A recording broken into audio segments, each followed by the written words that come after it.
ओम नमः सिद्धेभ्यः। ओम नमः सिद्धेभ्यः। ओम नमः सिद्धेभ्यः। सरस्वती नमस्तुभ्यं वरदे कामरूपिणी। विद्यारंभ करिष्यामि सिद्धिर्भवतु मे सदा। 2400 तीर्थंकर भगवान की जय। धर्म स्नेही बंधुओं, घर घर पाठशाला हर घर पाठशाला यूट्यूब लिंक के माध्यम से हमारा प्रयत्न है कि हम सभी जुड़े। बेसिक फाउंडेशन जो जनरल स्वाध्याय है, मुख्य बातें हैं हमारे जैनिज्म के लिए लागू होती है, उस बातों को हम यहाँ समझना आने का प्रयत्न कर रहे हैं। छोटे बच्चे जिनको एक बेसिक नॉलेज हो कि प्रमुख चीज़ें क्या है, जिनके बारे में वो विशेष रूप से समझ पाए और अध्ययन कर पाए। तो बंधुओं, हमने नवकार मंत्र की महिमा से लेकर के अनेक विषयों पे बहुत बारीकी से समझ रहे हैं, समझा रहे हैं, जिससे हमारे वर्तमान की चकाचौंध में लोगों को समय बहुत रहता है, लेकिन बाकी कार्यों के लिए रहता है। तो कम से कम जीवन के अंदर कुछ ज्ञान ऐसा भी मिल जाए, जिनवाणी का ज्ञान मिल जाए, जो हमारा कल्याण करने वाला ज्ञान मिलना चाहिए। ऐसी भावना से मैं बार बार आपको आग्रह करता आया हूँ, इन चीज़ों को नोट्स बनाएं, पढ़ें, जिससे आप नहीं भी पाठशाला जा पाते हैं तो कम से कम अपने घर से ही जो माता पिता एक जिम्मेदारी निभाएं और अपने बच्चों को संस्कारित कर सकते हैं। हम आज गतियों के बारे में इससे पूर्व बताया था। अब हम चल रहे हैं, सबसे अच्छी गति अगर कोई है तो मनुष्य गति है। मनुष्य गति के अंदर, क्योंकि उसमें हम ध्यान कर सकते हैं, महाव्रत का पालन कर सकते हैं और नियम से मोक्ष जाने के लिए इस मनुष्य पर्याय में आना ही पड़ेगा। आज का विषय है जैन कुलाचार। अगर जैन कुल में जन्म लिया है, जातियां तो अनेक हैं, सभी जातियों का अपना अपना अस्तित्व है, लेकिन कहते हैं कि डायमंड की वैल्यू अलग होती है, स्वर्ण की वैल्यू अलग होती है। तो अगर उस डायमंड को कचरे में डाला जाए तो उसकी वैल्यू कम नहीं होती, लेकिन कचरे में उस डायमंड को रखा ही नहीं जाना चाहिए, क्योंकि उसका प्रभाव ही अलग है। उसको ताज पे लगाना चाहिए। वैसे संस्कार हमारे मन में आना चाहिए कि मैंने इस उच्च कुल में जन्म लिया है, मुझे ऐसा हीरे जैसा जन्म मिला है, हीरे से भी अनमोल जन्म मिला है। तो इस धर्म को, इस कुल को हमें व्यर्थ नहीं जाने देना चाहिए। ऐसा कुल बड़ा दुर्लभ है मिलना। और इस कुल के अंदर कितनी बड़ी बात कहें आपको, कितनी सुंदर इसकी विशेषता है। हमें सात्विकता का भोजन मिला, वीतरागता के भगवान मिले और नग्न दिगंबर गुरु प्राप्त हुए। इससे बड़ा अहोभाग्य हमारा क्या हो सकता है। इसलिए हमको ये समझना है कि मेरा कुलाचार कौन है। मैं ऐसे कुल में जन्म लिया है और ऐसे कुल से ही मैं ऐसे पद पे पहुंच सकता हूं या पहुंच सकती हूं कि जिसके माध्यम से संसार के अंदर बार बार मुझे नहीं आना पड़े। स्त्री प्रिया का अगर स्त्री तो छेदन करके एक दिन मैं भी भगवान आत्मा बनूं। भगवान आत्मा बनने के लिए हमें प्रयत्न करना चाहिए। सबसे बड़ी बात, जैन दर्शन एक ऐसा दर्शन है जिसमें नकारात्मकता बिल्कुल नहीं है, सकारात्मकता की बात कही है। पॉजिटिव थिंकिंग है, पॉजिटिव बातें कही है, सकारात्मक बातें कही हैं। क्योंकि इसके अंदर ऐसा बताया है, यहाँ पर बड़े भाग्य से हमें जैन धर्म, जैन कुल प्राप्त हुआ है। इसका अपना आचरण है, इसका खान पान भी अच्छा है और इसके अनुसार हमें उचित ये मानना चाहिए कि विशेष बातों को इस कुल में जन्म लिया तो इसके कुछ नियम हैं जिनको हमको जीवन में और फॉलो करके अपने आत्मा का सुधार करना चाहिए। आचार्यों ने हमारे जैन दर्शन के अंदर, हम चाहे भारतवर्ष में कहीं भी रहें, विदेश भी चले गए, हमारे जैनी धर्मावलंबी, उन्होंने अपने रहन सहन में परिवर्तन जरूर किया है। खान पान में कुछ परिवर्तन हो सकता है, लेकिन हमारे धर्म में कभी कोई परिवर्तन नहीं होता है। तीर्थंकर 24 है, तीर्थंकर 24 रहेंगे। गुरु दिगंबर है, गुरु दिगंबर रहे। कुछ काल के प्रभाव से, कुछ आवश्यकताओं के प्रभाव से, कुछ प्रकृति के परिवर्तन से, कुछ नियमों के परिवर्तन से मामूली परिवर्तन हो सकता है। हमारे रहन सहन में पहले धोती दुपट्टे पहनते थे, सादी वेशभूषा थी, लेकिन कुछ अब वस्त्र भी ऐसे पहनने लग गए। लेकिन उसके साथ हमारे मन के अंदर, चाहे शहरों में बच गए, महानगरों में बच गए, हमारे पास धन वैभव बढ़ गया। हम पहले सादे मकान में रहते थे, बड़े बड़े फ्लैटों में चले गए, बड़े बड़े टावरों में रह रहे, लेकिन फिर भी हमारे अंतर आत्मा से प्रभु की भक्ति, दर्शन की विधि, जिनेंद्र आराधना नहीं छूटना चाहिए। आज किसी भी नगर में हम चले जाएं तो हमारे जिनालय का निर्माण हो रहा है, चैत्यालय का निर्माण हो रहा है। कहीं बहुत दूर है तो बहुत से साधर्मी अपने गृह में छोटा चैत्यालय बना करके वहाँ पर भी प्रभु को अपने समकक्ष रह रहे हैं, वहाँ पे भी प्रभु की आराधना कर रहे हैं, वहाँ भी जिनेंद्र प्रतिमा को विराजमान करके पूजा पाठ भक्ति अभिषेक आदि कर रहे हैं। आज मुंबई जैसे महानगर में, जहाँ इतना व्यस्ततम समय रहता है, समय के चकाचौंध में भी जिनेंद्र प्रभु की आराधना आज हर मंदिरों में होती है। आज मुंबई के अंदर लगभग 111 चैत्यालय बन चुके हैं और 111 चैत्यालयों में प्रातःकाल में श्रावक गण नजर आ जाते हैं। तो बंधुओं, ये संसार की व्यवस्था है। स्वर्ण बहुत कम होता है लेकिन बहुत महंगा होता है, उसकी वैल्यू अलग होती है। तो बंधुओं, आज हम जैन दर्शन विधि को समझेंगे। बहुत से लोग अभी तक दर्शन कैसे करें, दर्शन की विधि उन्हें मालूम नहीं। दर्शन किसे का है? जिनके दर्शन करने से आत्मा का मेल धुल जाए, आत्मा को शांति प्राप्त हो, वो हमारे लिए दर्शन है। वीतराग अवस्था, जिनेंद्र प्रभु का स्वरूप, शांत मुद्रा, उसको देख करके हमारे अंदर भी शांति मिले। ऐसे प्रभु के दर्शन का हम निमित्त बनते हैं।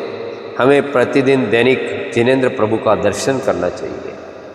जिस प्रकार हम प्रातःकाल उठ करके हमारे उद्योग, आरंभ, व्यापार हमारे लिए आवश्यक है, हमारे दैनिक क्रिया आवश्यक है, उस दैनिक क्रिया में दर्शन भी होना परम आवश्यक है।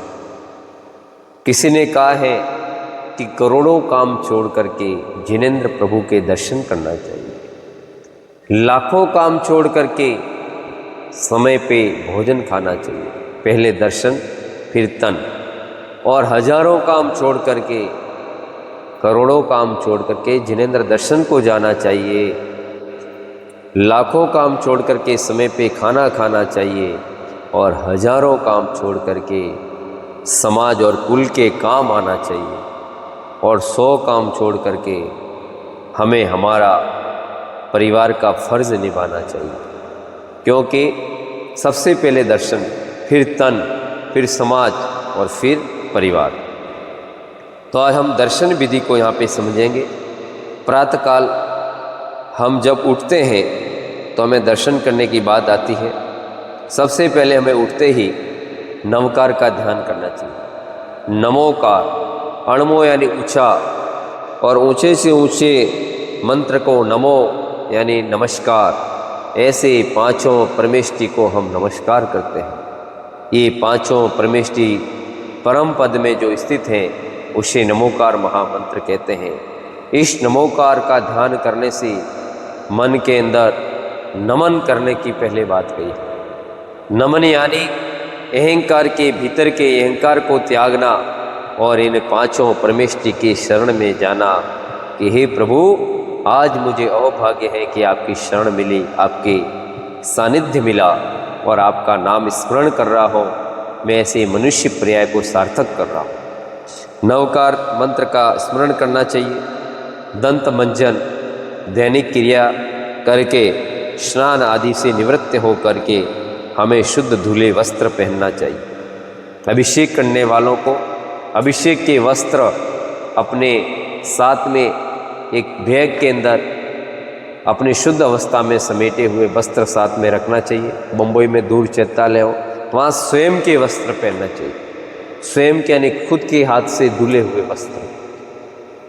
मंदिरों के वस्त्र की व्यवस्था के पक्ष में हम नहीं हैं। गुरुदेव विशुद्ध सागर महाराज जी ने बहुत सुंदर दृष्टांत स्पष्ट रूप से बताया था कि मंदिरों के वस्त्र कौन पहनता है, कैसे भावों से पहनता है, कौन सी बीमारी वाला व्यक्ति पहनता है। सब व्यक्ति का शरीर एक जैसा नहीं हो, किसके अणु परमाणु में क्या चल रहा है, तो उसके वाइब्रेशन उन वस्त्रों पे जाते हैं, वैसे परिणाम हमारे भावों में आते हैं। इसलिए हमें हमारे शुद्ध वस्त्र, हाथों से धुले हुए वस्त्र पहनना चाहिए।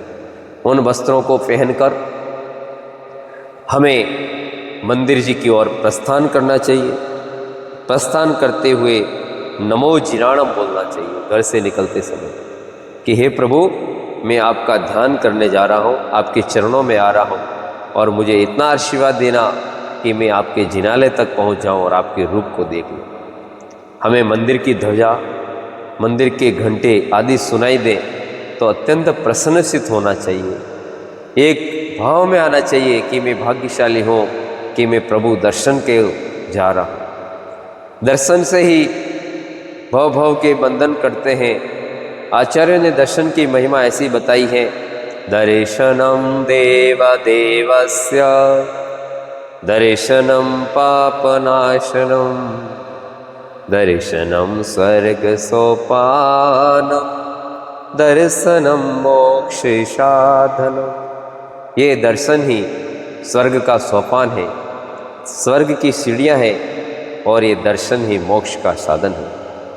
ये दर्शन ही प्रभु से मिलाने का एक माध्यम है। तो हमको दर्शन की विधि पे हम चल रहे हैं। हमें अपने घर से जूते चप्पल पहन के नहीं जाना चाहिए, नंगे पैर जाना चाहिए। और नंगे पैर जाने से हमारे पैरों के पॉइंट होते हैं वो खुलते हैं, जिससे हमारे नेत्रों की ज्योति बढ़ती है, विज्ञान ये कहता है। क्योंकि हमें विज्ञान की यौगिक क्रिया से हमारे शरीर को कितना फायदा हो रहा है।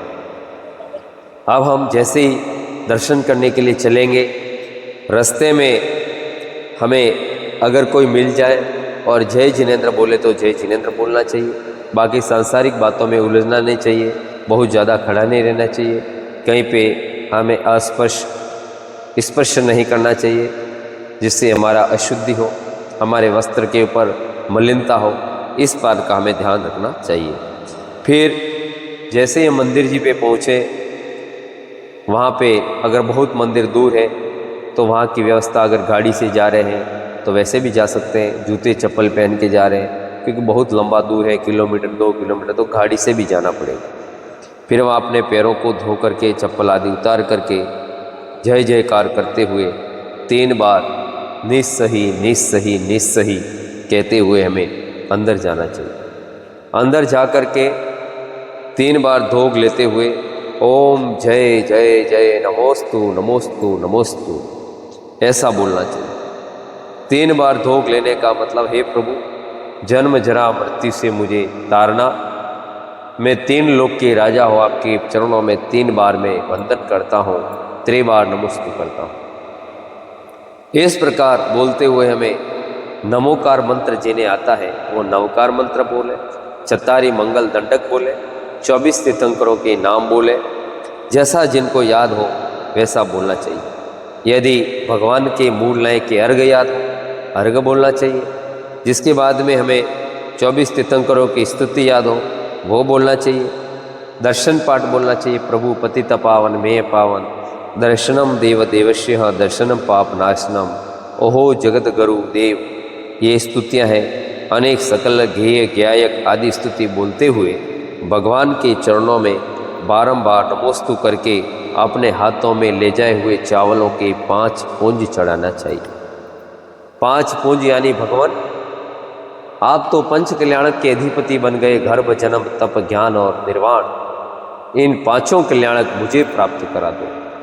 क्योंकि हम भगवान कुछ लेते देते नहीं हैं, लेकिन एक प्रयोग है, एक क्रिया है, एक भावना है। अगर हम विद्यालय में भी पढ़ेंगे तो पहले अपनी फीस अदा करें, लेकिन यहाँ पे फीस अदा नहीं करना है, हे प्रभु, आपके चरणों में अनुर्ग की प्राप्ति हेतु मैं अपने अक्षतों को आपके चरणों में चढ़ाता हूँ। अखंड भाव के साथ, अखंड सौभाग्य के साथ, अखंड भावना के साथ अनर्घ्य पद की प्राप्ति हो, जो कहीं खंडित होने वाला पद न हो, ऐसा मैं आपके चरणों में अर्घ चढ़ाता हूँ। आप भगवान के चरणों में 5 परमेष्टि के 5 अर्घ चढ़ाए। फिर उसके बाद में हमें मंदिर के अंदर अगर प्रदक्षिणा की जगह हो तो त्रय प्रदक्षिणा लेना चाहिए। हे भगवान, मैं आपके चरणों में सम्यक दर्शन, ज्ञान, चारित्र को प्राप्त करने के लिए आपके चरणों में आया हूँ। आपका सम्यक दर्शन हुआ, सम्यक ज्ञान हुआ, सम्यक चारित्र हुआ। इस प्रकार 3 प्रदक्षिणा देने के साथ में 3 सम्यक दर्शन, ज्ञान, चारित्र के 3 अर्घ वहाँ चढ़ाना चाहिए। जिसके बाद में माँ जिनवाणी के सम्मुख अगर माँ जिनवाणी विराजमान हो, वो माँ जिनवाणी संसार सागर से पारने वाली, तो वहाँ पे 4 पुंज चढ़ाना चाहिए। प्रथमान योग, करणान योग, चरणान योग, तृप्यान योग, एक 4 योग हैं। ऐसे चारों योग का आलंबन प्राप्त करो और इन योग के अंदर नियोग करके आत्मा से परमात्मा की यात्रा प्रारंभ करो। समझना है, बहुत बारीकी है। हमारे पूर्वाचार्यों ने व्यवस्था इतनी अच्छी बनाई है, इतनी सुंदर बनाई है। आप समझोगे, पढ़ोगे, मंथन करोगे तो रोंगटे खड़े हो जाएंगे। शरीर के अंदर एक अचंभा हो जाएगा कि ओहो, हमारे पूर्वाचार्यों ने इतना सुंदर वर्णन किया है। हमारे पूर्वाचार्यों ने इतनी बारीकी से हमें ऐसे दर्शन की महिमा बताई है। जिस कुल में जन्म लिए, आप पूर्वाचार्य के एक शब्द पे भी आप टीका टिप्पणी नहीं कर सकते। प्रत्येक शब्द को जिनवाणी के अंदर सोच समझ के लिखा है, जान के लिखा है, प्रैक्टिकली लिखा है। करोड़ों वर्ष पहले हमारे आचार्यों ने जो बात कही, वो बात आज बड़े बड़े विज्ञान सिद्ध कर रहे हैं, बड़े बड़े देश को प्रमाणित करके बता रहे हैं, उसका आविष्कार करके बताते हैं। उन्हीं बातों को इकट्ठा करके फिर किसी का आविष्कार कर रहे हैं। समझना है, हमारा धर्म से ही विज्ञान निकलता है। धर्म विज्ञानमय है। ये धर्म के अंदर सारा जो विज्ञान के आविष्कार है, जो विज्ञान के नए नए यंत्र देख रहे हैं, ये हमारे जैन धर्म की देन है, जिनेंद्र प्रभु का मार्ग। फिर हम वहाँ पे स्तुति बोलते हुए वहाँ पे 3 बार प्रदक्षिणा करना चाहिए। अभिषेक के भाव ऐसे बनाना चाहिए। अष्टमी, चतुर्दशी, रविवार हो तो अभिषेक करना चाहिए। मैं तो कहूँगा नित्य अभिषेक करना चाहिए। अभिषेक के बाद में भगवान के सामने गंधोदक हो, उस गंधोदक का वंदन करना चाहिए। भगवान के सामने का जो गंधोदक निकला हुआ हो, वो दर्पण के पास में तिलक करके पहले गंधोदक को लगाना चाहिए। गंधोदक से पवित्रीकृत होकर के, हे भगवान, आपके इस गंधोदक को मैं अंतरंग में लगा रहा हूँ। आपके गुण मुझ में प्रकट हो जाए, आपकी शक्ति मुझ में आ जाए। आपने जिस 5 इंद्रियों पे विजय प्राप्त की, मेरे कर्म कट जाए। और गंधोदक लगाते समय बोलना चाहिए, निर्मल निर्मलीकरणम पवित्र पाप नाशनम, जिन गंधोदक वंदे अष्ट कर्म विनाशनम। तिलक का मतलब, तिलक ताज एक सुमेरु का प्रतीक है। सीधा तिलक पुरुष को लगाना चाहिए, महिलाओं को बिंदी आकार का तिलक लगाना चाहिए, क्योंकि सुमेरु के समान मस्तक पे आभायमान मेरा तिलक है। हे प्रभु, आप जिस सुमेरु पे मेरे मन के अंदर एक ऐसी शांति प्राप्त हो, इसके लिए चंदन का अर्चन करके तिलक लगाना चाहिए, गंधोदक का वंदन करना चाहिए और उसकी महिमा को गाना चाहिए। फिर हम अगर गुरुदेव वहाँ विराजमान है, साधु परमेष्टि विराजमान है, तो उनके चरणों में जा करके उनके चरणों में भी अर्घ चढ़ाना चाहिए, गुरुदेव का भी वंदन करना चाहिए। इस प्रकार से आप समझ गए होंगे, जिनवाणी के सामने, गुरुदेव के सामने, शास्त्र के सामने और भगवान के सामने अर्घ्य समर्पित करना चाहिए। मंदिर में यक्ष यक्षिणी विराजमान, तो सम्मान के साथ उनको जय जिनेंद्र बोलते हुए कि आप भाग्यशाली हैं कि आपको जिनेंद्र प्रभु की शरण मिली। उनके चरणों में भी वंदन करना चाहिए। भगवान पूजनीय है तो देवी देवता वंदनीय है, वंदना करने में कोई दोष नहीं है।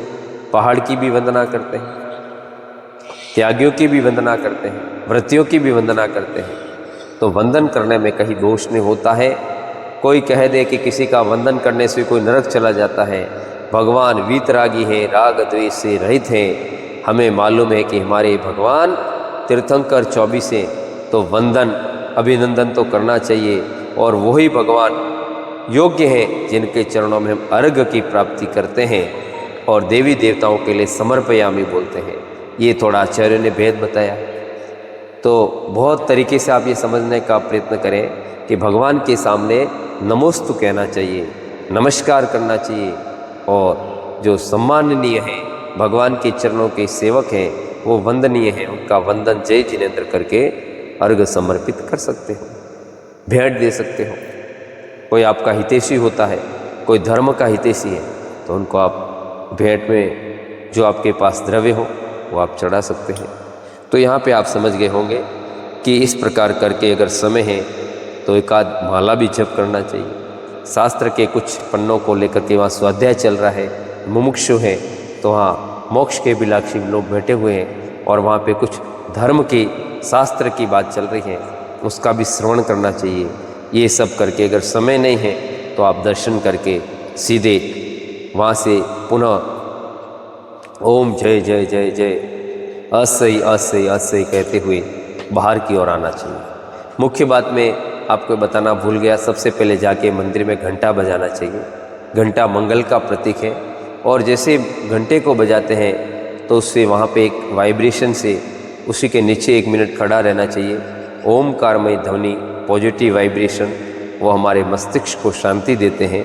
और जैसे ही हम बाहर आए मंदिर से तो हमें पुनः सूचित करके बाहर आना चाहिए, क्योंकि इससे एक मंदिर की व्यवस्था है। वहाँ पे अगर कुछ प्रवचन चल रहा है, स्वाध्याय चल रहा है, तो उसके बीच में घंटानाद नहीं करना चाहिए, जिससे क्योंकि मैं ज्ञानावरणीय कर्म का बंद होता है, बाकी लोगों को, सुनने वालों को, वहाँ पे स्वाध्याय करने वालों को, गुरु की वाणी अगर चल रही हो तो उनके बीच में विलंब होता है, उसके बीच में अंतराय आ जाती है, मन हट जाता है, भटक जाता है।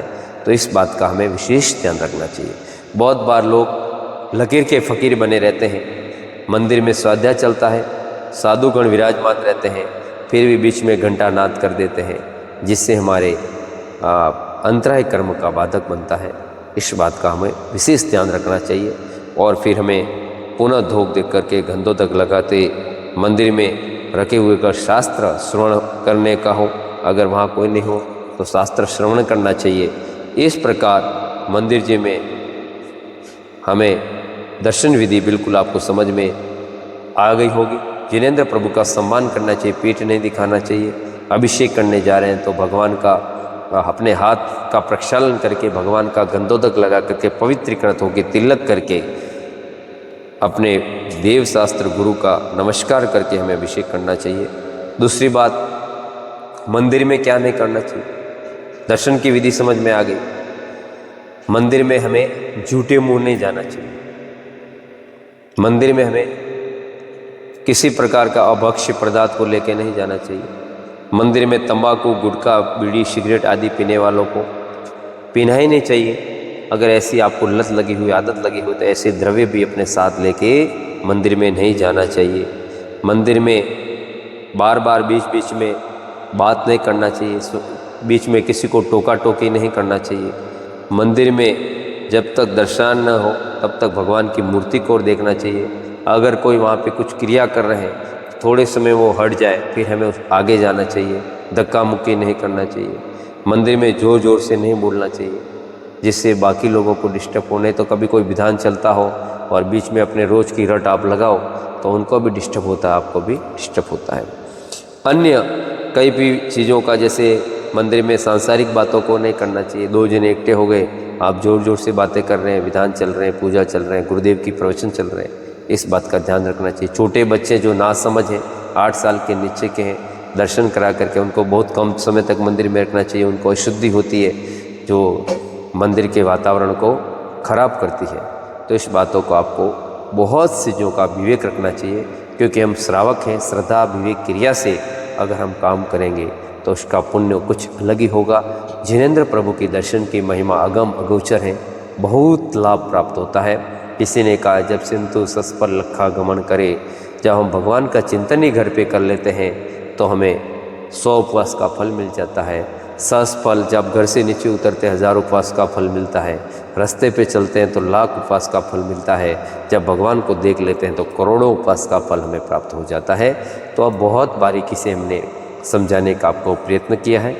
मंदिर 1 मंजिला, 2 मंजिला, 3 मंजिला है, तो अगर पैरों में शक्ति है तो तीनों जगह जाके अपने धोक को स्पष्ट धोक लगा के आए, नमस्कार करके आए, पंचांग नमस्कार करें, गवासन नमस्कार करें, साष्टांग नमस्कार करें। जैसे आपके अंदर शरीर में सामर्थ्य हो, कम से कम महिलाओं को पद्मासन, गवासन आदि नमस्कार, महिला तो गवासन नमस्कार ही करती है गाय के समान बैठ करके, और पुरुषों को पंचांग नमस्कार करना चाहिए। इस प्रकार आपको समझ में आ गया होगा। इससे हमारे शरीर की नाड़ी के अंदर सारे बाधित हो वो खुल जाते हैं। बहुत विज्ञान की दृष्टि से हम आगे भी समझाएंगे कि इसका क्या प्रभाव है। तो आज हम मूल दर्शन विधि को यहाँ पे समझे हैं। अक्षत धुले हुए होना चाहिए, अगर मंदिर में जल है तो द्रव्य को धो देना चाहिए, फिर भगवान के चरणों में अर्पण करना चाहिए। बहुत चीज़ों का हमें विवेक रखना चाहिए, भगवान का गंधोदक के नीचे नहीं गिरना चाहिए। इस प्रकार आज के दर्शन की विधि को हमने बहुत ही संक्षेप में सरल शैली से आपको बताया है। भगवान के दर्शन करने में कभी एक आध काम भी हो जाए तो हमको दोष नहीं लगता है, पुण्य ही है। पुण्याश्रम को समझना चाहिए, प्रयत्न करना चाहिए।